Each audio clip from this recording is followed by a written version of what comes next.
Imagine this, it's the middle of the night. The rain taps gently against your window, a soothing lullaby for your restless mind.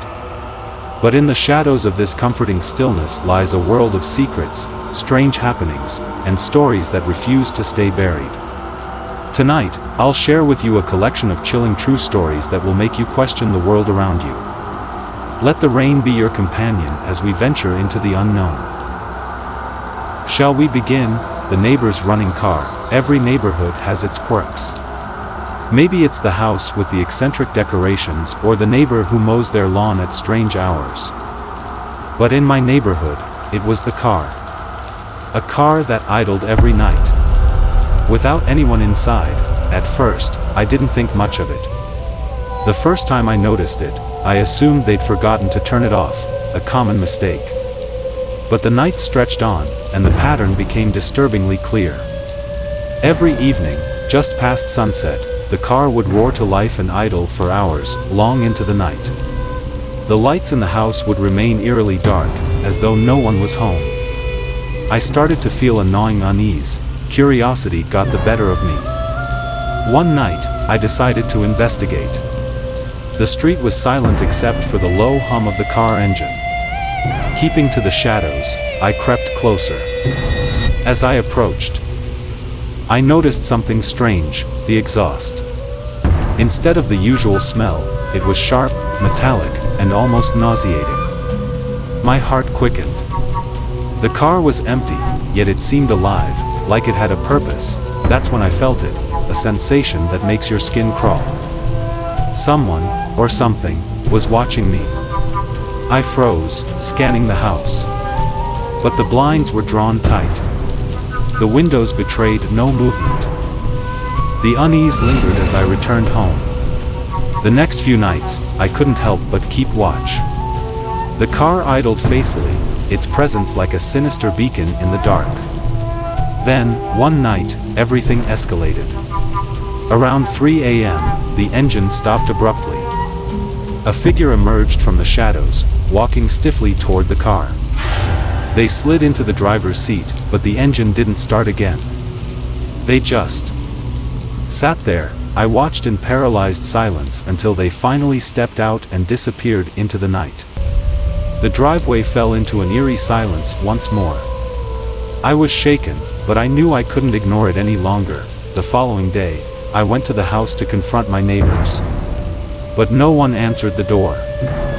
It was as if the house had been abandoned overnight.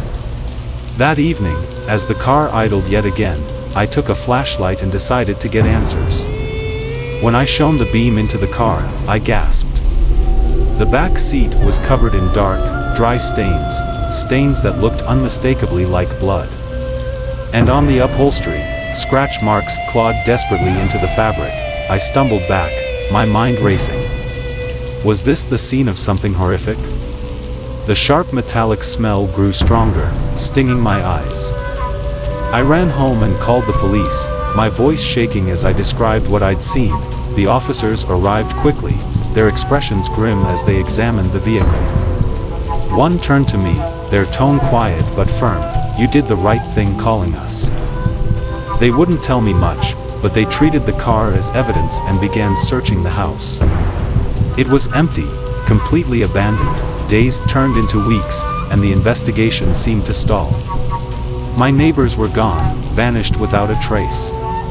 The house remained dark, but sometimes, I'd catch myself staring at the driveway, expecting to see that car idling again. Thankfully, it never returned. Even now, I can't explain what happened. The metallic smell, the blood, the shadowy figure, all of it remains a haunting mystery.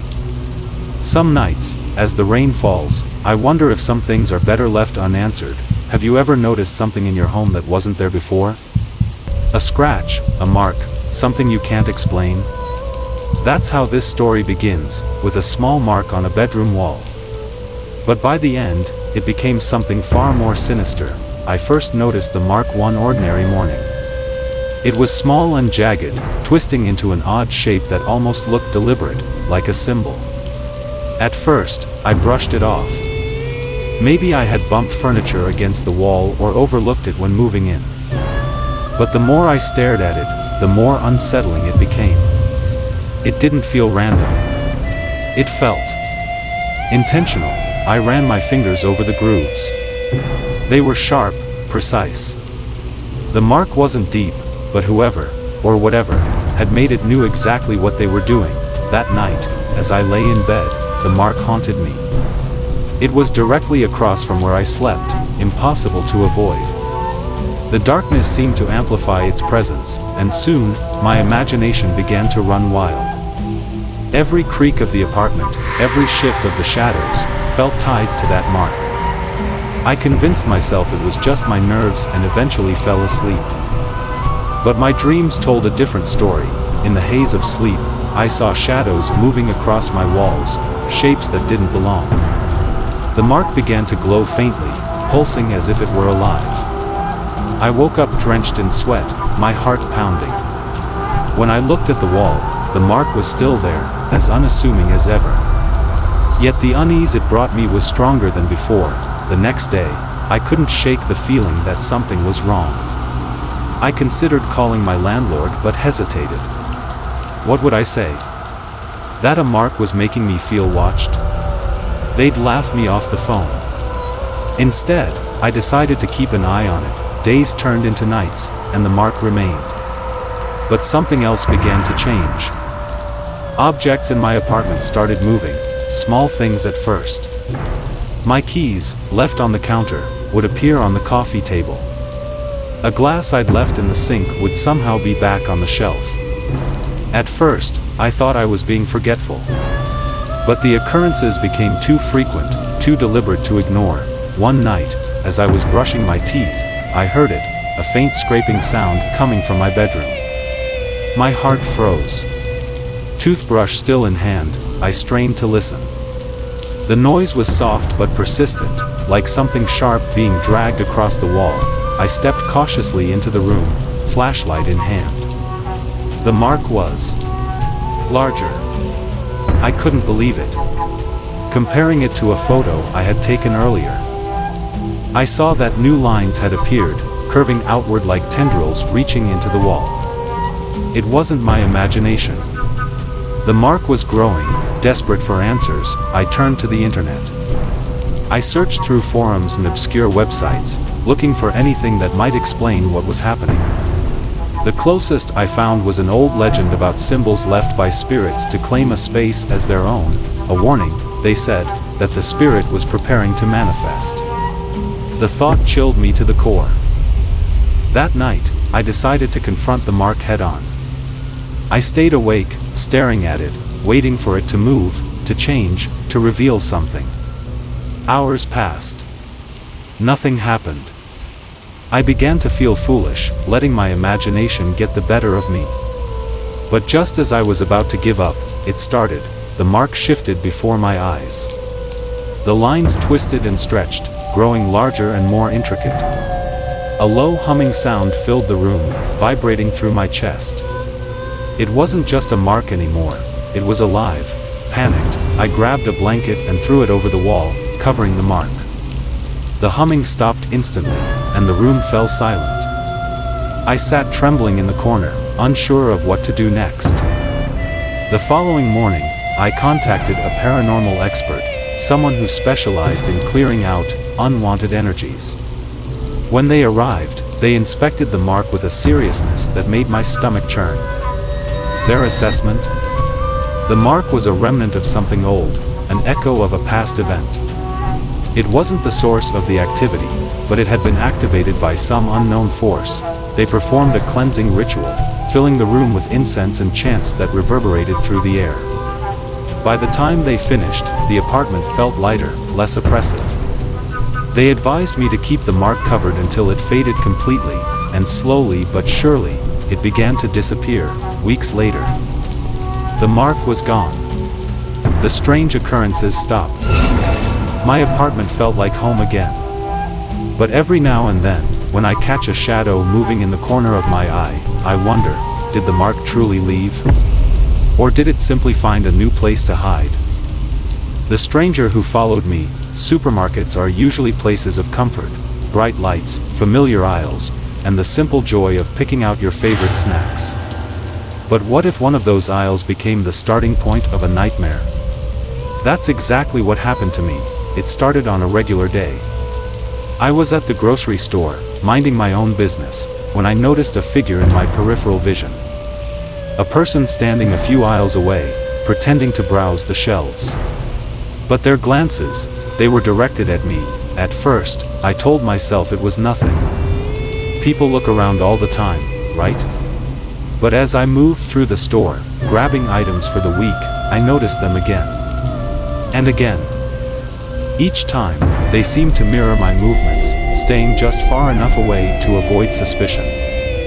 My unease grew with every step. When I reached the checkout line, they stood a few aisles over, still not picking up a single item. That was when my instinct started to scream at me. Something wasn't right. As I walked out into the parking lot, the sun was setting, casting long shadows across the pavement. I loaded my groceries into the car quickly, trying to shake the feeling of being watched. Just as I closed the trunk, I saw them again. They had exited the store, empty-handed. No groceries, no bags, just a slow, deliberate walk toward the lot. My stomach tightened as I climbed into my car and locked the doors. Starting the engine, I tried to convince myself it was just a coincidence. But as I pulled out of the lot, I saw their car in my rearview mirror. At first, I tried to rationalize it. Maybe they lived in the same direction. But as I turned onto side streets and took unexpected routes, they stayed with me, keeping a steady distance. My heartbeat quickened. They weren't just following, they were tracking me. By the time I reached my street, I was certain of it. I pulled into my driveway, but I didn't get out of the car right away. Instead, I watched as their vehicle crawled past my house, slowed down, then parked a few houses away. My hands trembled as I grabbed my bags and hurried inside, locking the door behind me. For a moment, I thought it was over. I peeked through the curtains and saw them standing on the sidewalk, staring directly at my house. They didn't approach, didn't knock, just stood there like a statue in the growing darkness. I debated calling the police, but what could I say? Someone standing on a public sidewalk isn't illegal. Minutes stretched into what felt like hours before they finally turned and walked back to their car, disappearing into the night. But the relief was short-lived. The next day, a package appeared on my doorstep. No return address, no label, just my name scrawled on the front. Inside was a single piece of paper with 3 chilling words: "We will return." I called the police this time, explaining everything that had happened. They took the package as evidence and promised to increase patrols in my neighborhood. But even with their assurances, I couldn't shake the feeling of being watched. Every shadow outside, every creak in the house, felt like a warning. Days turned into weeks, and nothing happened. The stranger seemed to have vanished. I tried to convince myself it was over, but deep down, I knew better. The paranoia lingered, a constant reminder that the nightmare might not be finished. There's a certain peace that comes from locking your front door at night, a simple click that assures you the world outside stays outside. But what if, despite your best efforts, that boundary was crossed? It started with something small. One morning, I woke up to find my front door unlocked. At first, I thought I might have been careless, maybe too tired the night before to remember locking it. But the thought nagged at me. Locking the door was part of my nightly routine, something I never skipped. I inspected the door carefully. There were no scratches or signs of forced entry. The lock itself worked perfectly. Telling myself it was just an oversight, I brushed it off and went about my day. But the unease lingered, a subtle itch in the back of my mind. That night, I made sure to lock the door, even propping a chair under the knob for extra security. The house was quiet as I drifted off to sleep, the chair a silent sentry. But when I woke up the next morning, my stomach dropped. The door was unlocked again, the chair toppled over as if someone, or something, had deliberately moved it. Panic set in. Someone had been inside my house. I checked every corner, every closet, expecting to find a stranger lurking in the shadows. But everything was exactly as I had left it. No signs of a break-in. Nothing missing. It was as though they had come and gone like a ghost. I spent that night sitting awake in my room. A knife clutched in one hand and my phone in the other. Every sound, the creak of the floorboards, the hum of the refrigerator, set my nerves on edge. But nothing happened. The next day, I bought a security camera and installed it near the front door. I also changed the locks and added a deadbolt, determined to reclaim a sense of safety. For a few days, everything was quiet. I almost convinced myself it had been a strange coincidence, that I'd overreacted. But then, one night, the silence was shattered. Around 3 a.m., I woke to a loud bang. My heart raced as I grabbed the knife from my nightstand. The sound had come from the living room, the same room where the door had been unlocked before.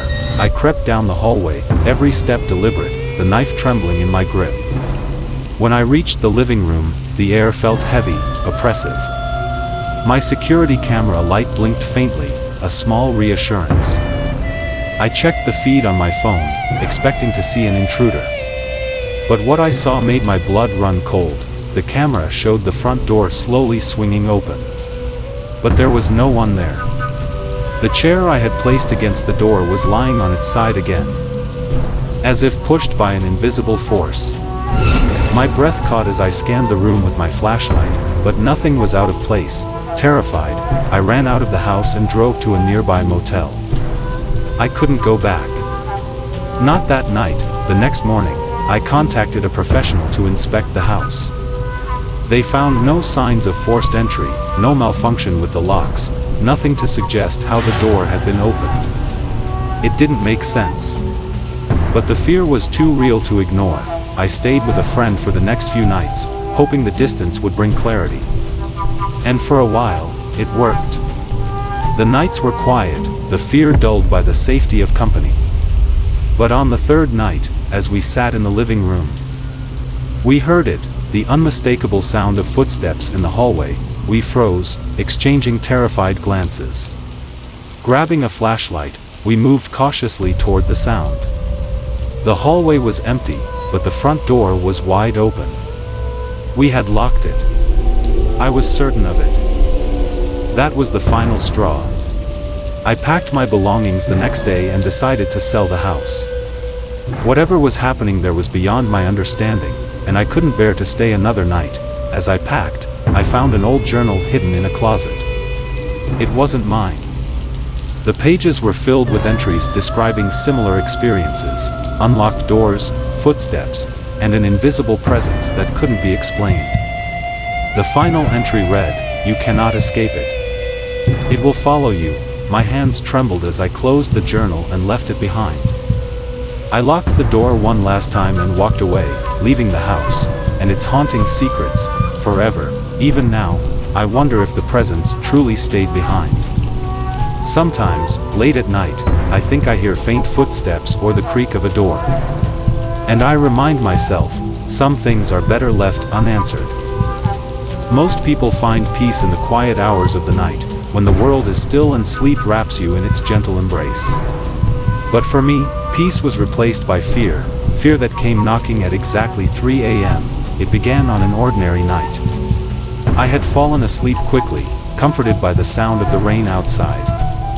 The stillness was perfect, until a loud, deliberate knock echoed through the house. I sat up, heart pounding.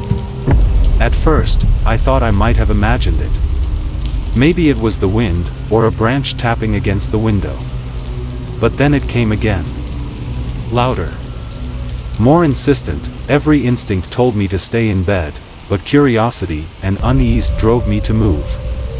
I crept toward the front door, each step hesitant. The house felt heavier, as if the walls themselves were holding their breath. Through the peephole, I saw nothing. Just the empty street bathed in the faint glow of the streetlights. Cautiously, I opened the door a crack, peering out into the night. And that's when I saw them, a trail of footprints in the dewy grass, leading away from my doorstep and vanishing into the darkness. The prints were odd, larger than any I'd seen before, with a shape that didn't seem quite human. A chill ran down my spine as I scanned the street again. No sign of anyone. No sound of movement. I stepped back inside, locked the door, and drew the curtains shut. But the unease lingered, wrapping around me like a suffocating fog. Sleep was impossible that night, my mind racing with questions. Who, or what, had been at my door? And why? The next morning, I tried to convince myself it was just a prank. Maybe some kid messing around. But that explanation didn't sit right. The footprints were too strange, too deliberate. And that night, the knocking returned. This time, it was louder, more forceful, demanding. My heart raced as I sat frozen in bed, listening as it echoed through the house. I grabbed my phone and crept toward the door, my hands trembling. But once again, when I looked outside, there was no one there. Just the same trail of footprints, leading into the woods that bordered my property. Something was toying with me, mocking me. And I couldn't ignore it any longer. The next day, I decided to follow the trail. Armed with a flashlight and all the courage I could muster, I ventured into the woods at dusk. The footprints were clear at first, but as I moved deeper into the trees, they began to fade, disappearing into the undergrowth. I stood there, surrounded by the eerie silence of the forest, feeling utterly alone, and then I felt it, a presence. Not a sound, not a sight, just a bone-deep certainty that I wasn't alone. My flashlight beam darted through the trees, but nothing moved. Still, the feeling grew stronger, heavier, until I couldn't take it anymore. I turned and ran, the shadows seeming to close in behind me. Back at home, I locked every door and window, double-checking each one. But the sense of safety was gone. The knocks didn't come that night, but the silence was worse. It felt expectant. Days turned into weeks, and the knocking became a nightly ritual. No matter what I did, ignoring it, confronting it, staying away from home, it followed me. The footprints always returned, a silent reminder that whatever was tormenting me wasn't finished. One night, desperate for answers, I decided to confront it. Armed with a baseball bat, I waited by the door as the clock struck 3. The knocking began, sharp and relentless. Summoning every ounce of courage, I flung the door open. But there was no one there. Just the footprints, fresh in the grass, leading away as always. The air felt colder, heavier, as if it were pressing against my chest. I shouted into the darkness, demanding to know what it wanted. The only answer was silence. That was when I realized, it wasn't trying to come inside. It was waiting for me to step out. From that night on, I refused to answer the door, no matter how loud or desperate the knocking became. And one day, it stopped. Just like that.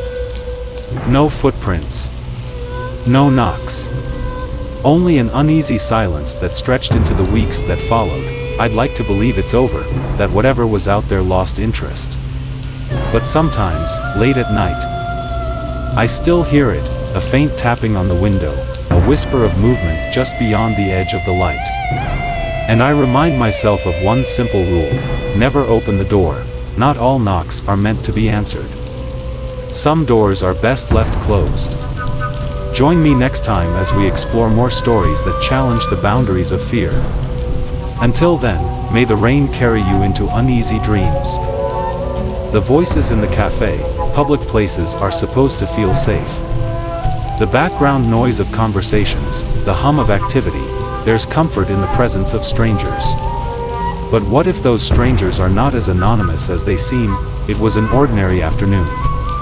I had stopped by a small cafe to unwind after a long week, the aroma of coffee and the gentle clatter of dishes providing a soothing backdrop. I chose my usual seat by the window, scrolling through my phone absent-mindedly as I sipped my drink. Everything felt normal, until I heard their voices. 2 people were seated at a table behind me, their conversation so quiet that it barely registered at first. But then a word caught my attention. My name. I froze. my heart skipping a beat. It's not uncommon to overhear snippets of conversation in a crowded space, but this was different. They weren't just saying my name, they were talking about me. At first, I thought I had misheard. I turned slightly, just enough to catch a glimpse of them out of the corner of my eye. They were a man and a woman, dressed in dark, nondescript clothing, leaning close as they spoke in hushed tones. I couldn't place them. They didn't look familiar, but their words suggested they knew me well. "She always sits here," the woman said, her voice calm but deliberate. Every Friday, around the same time, my stomach twisted as the man responded, his tone even lower. "And she leaves for work at exactly 8:15 every morning. The coffee shop is her first stop." Panic bubbled up inside me. How could they know that?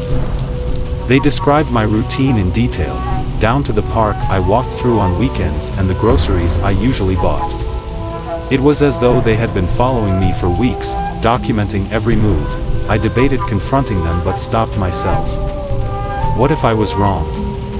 What if this was some strange coincidence? But deep down, I knew it wasn't. The man's voice grew softer, but his next words sent a chill down my spine.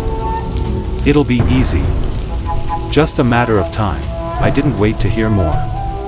My hands trembling, I quickly grabbed my bag and left the cafe, avoiding their eyes as I walked out. My pulse raced as I stepped onto the street, my mind spinning with questions. Who were they? What did they want? I glanced back through the cafe window as I walked away. They weren't watching me, they were still talking, as if nothing had happened. But the unease stayed with me, gnawing at the edges of my thoughts. That night, I couldn't sleep. Every sound in my apartment felt amplified, every shadow seemed to move. I double-checked the locks on my doors and windows. But it wasn't enough to quiet the fear. The next morning, I decided to change my routine. No more stopping at the cafe, no more predictable patterns.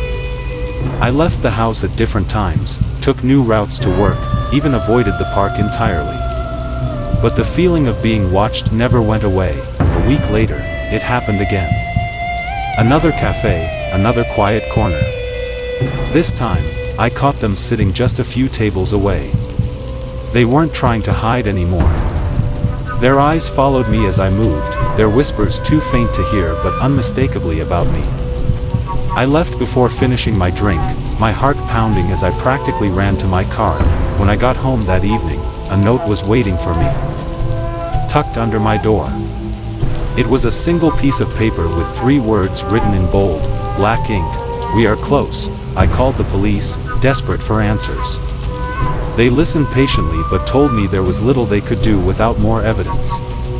They advised me to stay vigilant and suggested I install security cameras. I followed their advice, hoping it would bring some peace of mind. For a while, it worked. I didn't see the strangers again, and the cameras didn't pick up anything unusual. I started to think it was over, that maybe they had lost interest. But then, a package arrived. It was a small, unmarked box left on my doorstep. Inside was a single photograph of me sitting in the cafe, taken from behind. The timestamp on the photo was from a week earlier, one of the last days I had visited the cafe. My hands trembled as I stared at the image, my fear boiling into anger. This wasn't random. It was personal. I handed the photo over to the police, who promised to investigate. Days turned into weeks with no new developments, but the paranoia lingered. Every stranger on the street, every car parked too long, felt like a potential threat, and then, as abruptly as it started, it stopped. No more notes. No more sightings. Just silence. I'd like to believe it's over, that whoever they were moved on to someone else. But deep down, I can't shake the feeling that they're still out there, watching, waiting for the right moment. And so, I live my life carefully, always looking over my shoulder, because once you've been hunted, the fear never really leaves. The envelope of photographs. Some mornings begin with a sense of calm.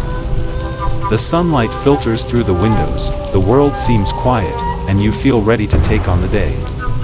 But one morning, everything changed for me with the arrival of an envelope. It was left on my doorstep, plain and unmarked, except for my name written in shaky handwriting. I assumed it was just a misplaced letter or an innocent delivery. But when I opened it, the calm of the morning shattered. Inside were photographs, pictures of me, taken at work, from angles I had never noticed before. One showed me at my desk, staring at my computer. Another captured me walking into the office building, coffee in hand.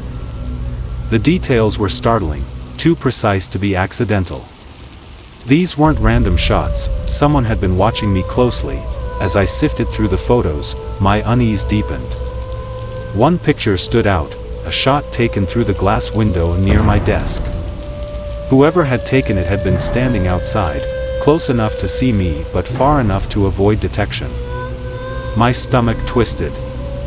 This wasn't just invasive. It was calculated. I checked the envelope again, hoping for some clue about who had sent it. But there was nothing, no return address, no note, nothing to explain why these photos existed or who had taken them. At work, I couldn't focus. My eyes darted around the office, searching for anything unusual. Could it have been a coworker? Someone who had easy access to the building? Or was it an outsider, someone who had been following me without my knowledge? The thought chilled me to the core.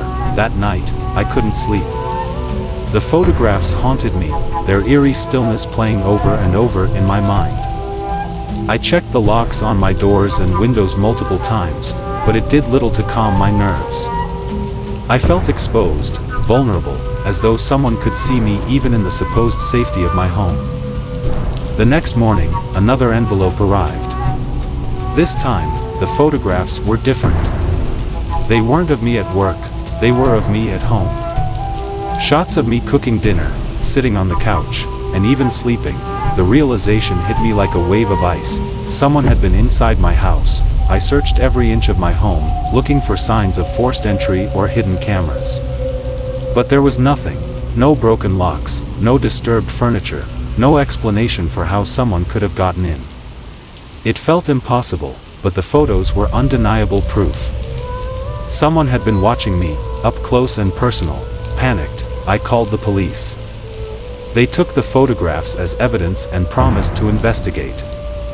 They advised me to change my locks and install a security system, which I did that same day. For a brief moment, I felt a small sense of control returning, but then, a third envelope arrived. It contained just one photograph, a picture of me holding the first envelope. The timestamp on the image was from the day I had found it. My heart raced as I stared at the photo. This wasn't just surveillance. It was a message. I handed the new photo to the police, who assured me they were doing everything they could. But the fear didn't go away. Every sound in my house felt amplified, every shadow seemed to hold a hidden threat. I couldn't escape the feeling that someone was always watching. Eventually, I made the decision to leave. I packed my belongings and moved to a new city, hoping to leave the nightmare behind. For months, I lived in relative peace, always looking over my shoulder but finding no signs of the mysterious watcher.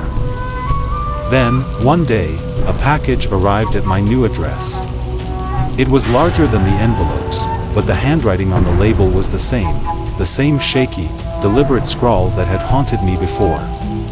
My hands trembled as I opened it, dreading what I might find. Inside was a photo album, meticulously organized. It was filled with pictures of me in my new city, at the grocery store, walking to work, sitting in my favorite coffee shop. The final page held a note, written in the same handwriting. "You can never run from me." I sat down, overwhelmed by the realization that the nightmare hadn't ended. Whoever this was, they had followed me, found me, and were still watching. But this time, I decided I wouldn't live in fear. I contacted the police again, determined to take back control. This time, they caught the culprit, a former coworker who had become dangerously obsessed with me. They had used their position to gather information about me, following me for years without my knowledge. When they were arrested, I felt a weight lift off my shoulders. For the first time in what felt like forever, I could breathe freely. the experience left scars, both on my sense of safety and my ability to trust. But it also taught me to value my freedom, to fight for it even in the face of fear. The Watcher is gone, but the lessons remain. And for that, I am grateful. The man at the gas station. Gas stations are places of convenience, quick stops on the way to somewhere else. But what if your quick stop turned into a moment you couldn't forget? No matter how hard you tried, it was a quiet evening. The sun had set, leaving the station bathed in harsh fluorescent light. I was filling up my car, enjoying the stillness, when I noticed him. He came from the side of the station, his steps slow and deliberate.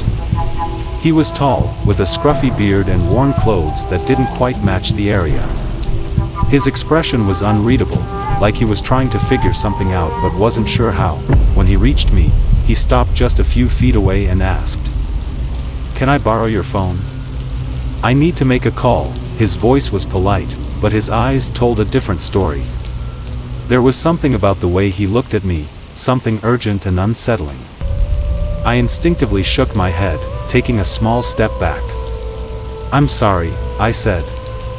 "I can't." I thought he'd leave after that, but he didn't. He just stood there, staring at me, his gaze sharp and unwavering.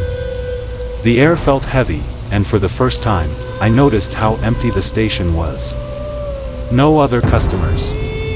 Just me, him, and the attendant inside the convenience store. He asked again, his tone sharper this time. "Come on, just for a second. I really need to make a call." The unease in my stomach turned to full-blown alarm. Something wasn't right. His hands trembled slightly as he took a step closer. My grip on the gas pump tightened, my mind racing. Was he alone? Was this some kind of trick? My eyes darted to the convenience store, hoping the attendant might notice, but they were out of sight. I tried to sound firm as I replied, "I'm sorry. I can't help you." His expression changed, his politeness evaporating, replaced by frustration. "I'm not going to hurt you," he said, his voice low and steady. But the way he said it made my skin crawl. He took another step forward, and I instinctively stepped back, my hand gripping the door handle of my car. My heart was pounding now, my thoughts a blur. I wanted to get in the car and leave, but he was too close. Any sudden move might escalate things. Then, out of the corner of my eye, I saw movement inside the convenience store. The attendant was back at the counter, their reflection visible in the glass. It gave me just enough courage to act. I opened the car door quickly and slid inside, locking it before he could get closer. My hands shook as I started the engine. He stood there, his hand resting on the car window. He leaned in slightly and said, "You don't need to be scared," but I was. For a moment, I thought he might try to stop me, but then he stepped back, his eyes still locked on mine. I pulled out of the station as quickly as I could, checking the rearview mirror every few seconds. He was walking back toward the shadows, disappearing into the night. When I got home, I locked every door and window, my mind replaying the encounter over and over. His persistence, his trembling hands, the way he lingered too close, it all felt wrong. But the part that scared me the most was what could have happened if I hadn't trusted my instincts. For days, I couldn't shake the memory. Every time I stopped for gas, I felt a spike of anxiety, scanning the lot for anyone who looked out of place. I kept wondering who he was, what he really wanted, and whether I had narrowly avoided something far worse. In the end, I'll never know. All I can do is remind myself that sometimes, the danger isn't in what happens, but in what could have happened. And in moments like that, instincts are all you have. The mysterious GPS locations, technology is supposed to make life easier. Smarter phones, smarter systems, smarter everything. But what if your phone started knowing things it shouldn't? What if it began leading you somewhere you never wanted to go? It all started innocently enough. One morning, I opened my phone to check the weather. But instead of the forecast, a notification caught my eye, an update to my location history. Confused, I tapped it. The list of locations shocked me. There were places I had supposedly visited, far away from where I'd actually been. Some were across town, others in completely different states. A few were in remote areas I'd never even heard of. My mind raced. How could this be? I hadn't gone to any of those places. At first, I thought it must be a glitch. Phones mess up sometimes, right?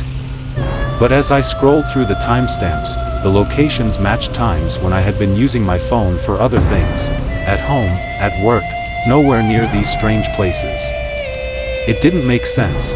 Determined to fix the problem, I reset my phone's GPS settings and hoped that would be the end of it. For a few days, everything seemed normal. But then, it happened again. This time, the locations were even stranger. My phone claimed I'd been to an abandoned factory on the outskirts of town at 2 o'clock in the morning. Another entry showed me in the middle of a dense forest at 4 o'clock in the afternoon, a time when I was actually at the grocery store. A chill ran down my spine. This didn't feel like a glitch anymore. I asked some of my coworkers about it, hoping someone else had experienced something similar. Most shrugged it off, but one mentioned a possibility that made my stomach drop. Someone might have hacked my phone. I went home that night and changed every password I could think of. I deleted suspicious apps and even updated my phone's software, just to be safe. But the updates didn't stop. A few days later, I woke up to another notification. This time, it claimed I had been at my office building at midnight. I stared at the screen, dread creeping over me. I had been home all night, sleeping soundly. There was no way I, or my phone, had been there. Panic set in. I called my phone provider and explained everything. The technician sounded calm, almost dismissive, as they walked me through a factory reset. If it happens again, contact the police, they said. I reset the phone and waited, my anxiety bubbling beneath the surface. For a few days, nothing happened. I thought I was in the clear, until the notification came at 3 o'clock in the morning. This time, the location wasn't far away or random. It was right outside my house. I bolted upright, my hands shaking as I stared at the screen. Whoever, or whatever, was behind this was getting closer. I checked my security cameras, expecting to see something. But the footage showed nothing out of the ordinary. The street was empty, the house silent. Still, I couldn't shake the feeling of being watched. The next day, I took my phone to a repair shop, desperate for answers. The technician inspected it thoroughly but found nothing wrong. No malware, no spyware, nothing. Your phone's fine, they said. But if it keeps happening, you might want to consider getting a new one. I couldn't afford a replacement immediately. So I decided to hold on to it for a little longer. That decision almost cost me my sanity. The updates became more frequent. They no longer just marked places I hadn't been. They started matching my real locations but with eerie timestamps. One evening, while I was at a friend's house for dinner, my phone buzzed. The notification said I was currently in my own living room. My blood ran cold. I made an excuse to leave, my friend insisting on coming with me. When we arrived at my house, everything looked normal. But as I stepped into my bedroom, my phone vibrated again. The location? My bedroom, marked just moments ago. I couldn't stay there. Grabbing a bag, I left with my friend and decided I'd deal with it in the morning. The next day, I finally bought a new phone, transferring only the essentials and avoiding every old app or setting. For a few weeks, everything seemed fine. The strange notifications stopped, and my life began to return to normal. But one evening, as I was cleaning out my car, I found something wedged under the driver's seat, a small, unmarked device with a blinking light. A tracking device. I froze, my heart pounding as I realized the truth. It wasn't my phone that was the problem, it was me. Someone had been following me, using the device to map my movements. I brought it to the police, who opened an investigation. But they never found out who had planted it, or why. Even now, I don't have the answers. The notification stopped after I got rid of the device, but the fear didn't. I moved to a new place, changed my habits, and rebuilt my life. But sometimes, when my phone buzzes unexpectedly, I still feel that flicker of dread. Because the truth is, I'll never know how close they really were. The office intrusion. Work is supposed to be a place of routine. A desk, a computer, maybe a coffee cup sitting by your side. It's predictable. Comfortable. But one afternoon, my office became the center of a mystery I could never have imagined. It started when I returned from lunch. As I entered my workspace, I noticed something strange. My chair wasn't where I had left it. Normally, I push it neatly under my desk, but now it was pulled out and angled awkwardly. It was such a small detail, but it immediately put me on edge. I sat down and woke my computer from sleep mode, and that's when I saw it. The browser history was open, filled with searches I hadn't made. Words like hidden cameras, lockpicking tools, and employee records stared back at me from the screen. My stomach turned. Someone had been using my computer, and they hadn't bothered to hide it. I glanced around the office, trying to act casual. My coworkers were busy at their desks, chatting or typing away like it was any other day. No one seemed out of place or suspicious. But the feeling of being watched lingered. That afternoon, I decided to stay quiet and observe. I moved around as little as possible, keeping my eyes on everyone. Nothing stood out at first. People acted like they always did, but my unease grew with every passing hour. By the time I left for the day, I was paranoid. I glanced over my shoulder as I walked to my car. The weight of suspicion heavy in my chest. That night, I couldn't shake the feeling that something was wrong. I barely slept, jumping at every small sound in my apartment. The next morning, I arrived at work early. I wanted to check my computer before anyone else got there. To my relief, everything seemed normal. The browser history hadn't changed, and my files were untouched. But I wasn't about to let my guard down. Before I left for lunch, I carefully locked my screen and tucked my chair under the desk, making a mental note of exactly how I had left everything. When I returned, my heart sank. The chair was pulled out again, and the drawer to my desk was slightly open. My hands trembled as I checked the computer, and sure enough, the browser history had new entries, searches I hadn't made. I decided to test something. Before leaving for the day, I placed a small piece of tape on the edge of my drawer, low enough that it wouldn't be easily seen. I also took a photo of my desk setup, determined to catch whoever was doing this. The next morning, my worst fears were confirmed. The tape had been peeled back, and my chair was once again out of place. This wasn't just a coincidence. Someone was deliberately targeting me. I went to my manager and explained everything. She listened intently, her expression growing more serious with every detail. She promised to involve IT and review the building's security footage. Later that day, she called me into her office with an update. The security cameras had captured someone tampering with my desk during the night. But when the team tried to review the footage more closely, they discovered the cameras had been tampered with, too. Whoever was doing this knew exactly how to cover their tracks. Over the next week, the harassment escalated. I found sticky notes left in my desk drawer with cryptic messages like, "We know what you're hiding." My computer continued to show searches I hadn't made, and I started receiving strange emails from anonymous senders. Each one hinted at something dark, something I couldn't explain. The breaking point came when I arrived home one evening to find my apartment door slightly ajar. My heart raced as I pushed it open. The living room was untouched, but my bedroom had been ransacked. Drawers were open, clothes were strewn across the floor, and my laptop was missing. Dare to uncover the truth behind these chilling tales. Don't let the shadows keep their secrets. Hit that subscribe button and join us for more spine-tingling stories every week. Share this video with someone who loves a good scare, and let us know in the comments which story gave you the most chills. Stay tuned, and remember sometimes, The scariest things are closer than you think. Ready to face the fear? Watch now.